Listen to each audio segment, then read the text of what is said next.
L'accès à l'eau potable en milieu rural ivoirien, une réelle difficulté. Des autorités locales même en témoignent. Biancouma, en tant que chef-lieu de département, a bénéficié d'un deuxième château d'eau. Mais dans les rayons de la ville, les villages qui sont là ont besoin d'eau potable.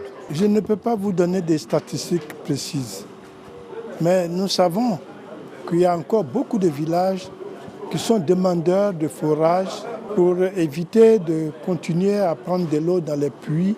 18 mois pour améliorer ce tableau dans la région du Tonkpi à travers 100 nouveaux forages à créer et à entretenir par un opérateur privé.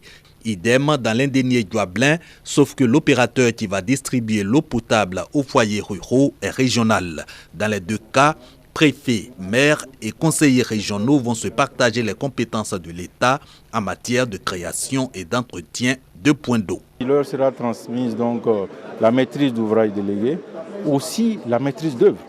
Donc ce qui veut dire qu'aujourd'hui, les moyens vont être mis à la disposition de ces collectivités-là pour qu'elles puissent se prendre en charge ces 10 milliards de francs CFA. Voilà qui explique la sensibilisation et la formation du corps préfectoral et des collectivités territoriales des régions de Tonkpi et Indénié-Douablin.